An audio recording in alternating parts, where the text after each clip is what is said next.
Hi everybody, Gina Young is back to show you all how easy it is to make your pot roast taste delicious. This recipe is super simple. You and your whole family's gonna love it. Here's what you're gonna need. You're gonna need a good roast. And when I make a roast, I like to use the boneless beef chuck roast is always best. Now, I've cleaned this off. And I've used lemon juice, salt, and cold water. We've gave it a nice rinse, and then we've had it dry. You're gonna need some red wine. If you decide that you don't wanna use it, that's absolutely fine, but if you want to use it, it's gonna bring great flavor, and no, it doesn't make it taste like wine. You're gonna need some beef broth, and really, honestly, if you have any kind of broth around the house, that will work. Today, we're gonna be putting some mushrooms in, but I understand a lot of people don't like mushrooms, so if you don't wanna use it, leave it out. We got a nice, beautiful, sweet Vidalia onion, and we have some baby carrots. We got a nice, fresh clove of garlic here, and we're gonna be using these little tiny baby potatoes, and we have some seasonings to make it come together and taste good. We're gonna be using some flour, any kind of flour. We have Sazon seasoning packet. It brings great color and a great taste to anything you use it on. We're going to be using parsley flakes for color, of course. Garlic and onion powder and paprika. We're going to use salt, pepper, and chicken bouillon powder. And in my pan here, I got a little bit of cooking oil. Make sure your hands are clean. We're going to make a pot roast you are going to absolutely love. The first thing we're going to do is let's get started seasoning up our boneless beef chuck roast. We're going to go in well with seasonings. We're not going to be afraid to season. When you're afraid to season, your food will be flavorless. That's the garlic powder. This is the onion powder. We're going to use some paprika. This is not smoked paprika. We're going to use black pepper. Oh yeah. We're going to use some salt. If you can't use salt, leave it out. Okay, so now we're going to flip it over and season this the other side. We're gonna let these seasonings seep down into this beautiful beef for a half an hour before we begin to cook it, just like so, quick and simple. One seasoning pack, a Sazon seasoning on both sides. Lovely, this smells so great right now. My grandma used to always say, if it smells good and it looks good, it's gonna taste good. So now let's do something super interesting. I have this fresh clove of garlic, not the kind that comes out of the jar, use fresh. I'm gonna take the side of my knife, give it a nice whack, and it always helps to peel the garlic, otherwise you're gonna be peeling for days. Well, what I wanna do is I wanna make 2 or 3 pieces of garlic, okay? And once we have them, guess what we're gonna do? We're gonna put a couple holes into the roast, and then guess what we're gonna do? These pieces of garlic, you're gonna nestle them right down inside of your roast to give great flavor, just like so.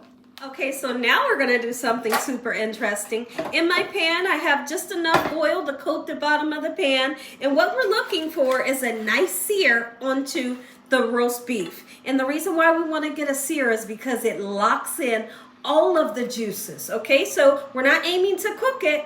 We want to get it nice, beautiful, and golden brown, and then we'll take it out.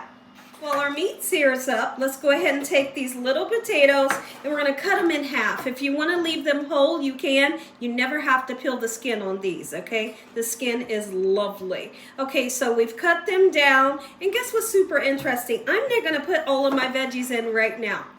The reason why is because I don't want them to turn into mush. I want them to be delicious. I want them to still have some nice texture to them. And putting them into the baking dish too early will cause them to get nice and mushy. So what we'll do is we'll cook our beef roast for at least a half an hour, and then we'll double back and put all the vegetables in around the roast. While our roast sears up, let's go ahead and chop down some vegetables. Any vegetables you're using, now's the perfect chance to get them nice and chopped up.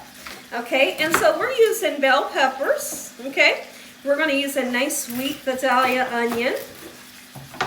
All right, let's take care of these veggies. So I'm gonna put my desired amount of carrots that I'm gonna be using onto this platter here. Okay, and we're gonna dice up some bell peppers. Just a nice rough chop, not anything special, right? Just get it chopped up. You don't wanna make it too small. Okay, lovely. We're gonna do the exact same thing with the onions next. This is going to be so good. If you love them, we're going to set them on the same platter And now it's time to flip this over. We should have a nice char onto it. Oh yeah, that's exactly what I'm looking for. Okay, like I said, once again, we're not aiming to cook it. We just want to get a nice char on. Go ahead and get this roast right out of the pan. Oh my goodness. And we're going to put it into our baking dish, just like so. I had an extra few onions. They're sitting at the bottom. Now we want to deglaze the pan. All of this lovely seasoning here with that oil. We're going to use some red wine. Not a lot, just a little bit to give it a great flavor.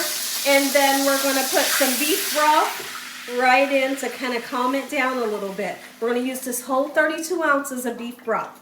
I want to do something super interesting. I'm going to put a tiny bit of flour in with our red wine, our beef broth, okay?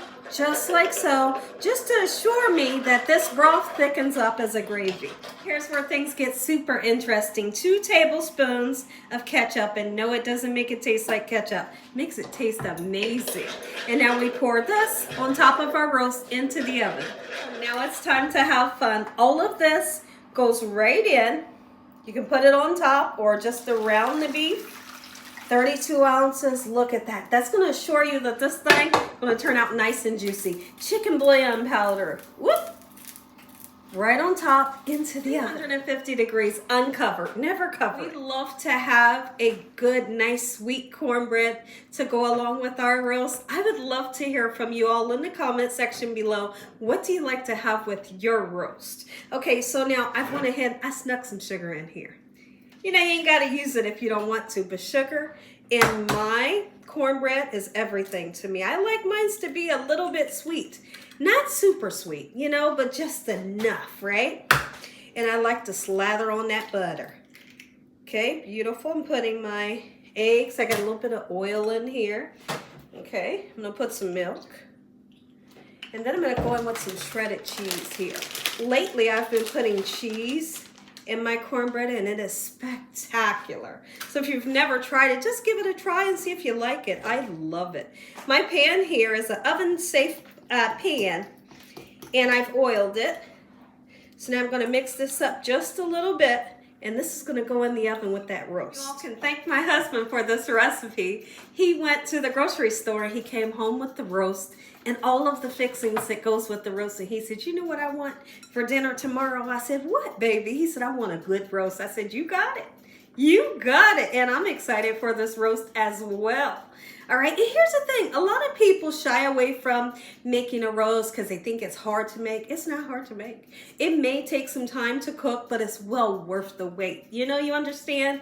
Absolutely, because this roast might take 2 hours, but once you eat it, you'll understand that the wait is well worth it. I'm gonna smooth this out, and this is going into the oven just like so. How gorgeous does this look? Our cornbread is nice and hot. It's done. I'm gonna go ahead and butter it, and I like to put a whole lot of butter onto mine. Look at that. The butter is melting right away. And then what I like to do is I'm just going to take my knife right now and go ahead and cut the cornbread for my family. That way when we make their plates, it'll be easy for them to just grab the piece that's already cut. Now when I come back in the next clip, we're going to be adding all of our vegetables, you know, all around our roast. It smells so good in here right now. Happy Saturday to everybody. Take a look at that. I actually waited a whole hour before putting these vegetables in because I want to make sure that they have a nice bite and they're cooked to perfection. They're not going to be overcooked. And so now we can strategically place all of our lovely vegetables right in. You can put them on top. You can nestle them underneath the roast, all around it, just like so. Quick and simple, right? Now that is what I call roast beef. Listen to me. If you all enjoyed this video, give me a thumbs up. Tell the world what Gina's doing in this kitchen every day. What we're going to do is we're going to lift this beautiful beef up. We're going to put it onto our cutting board, and I'm going to show you just how tender it is. I'm going to pull it apart a little bit, and then we're going to add it back into this lovely broth filled with veggies and gravy.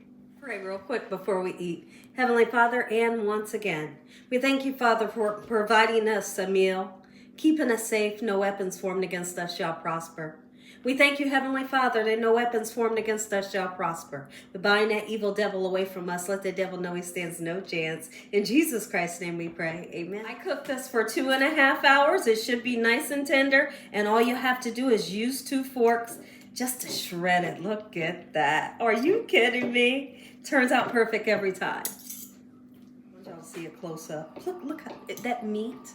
It's falling apart like butter, y'all. I don't even need a knife. Let's taste. I couldn't be more excited. I'm eating right out the pan because I'm going to be eating this with family, okay? All right, so we're going to grab us a piece of meat. Vegetables. Oh, lovely potato. And the cornbread. Watch this. Let me... Hold on, y'all. It's super hot. Oh! This is what roast is supposed to taste like.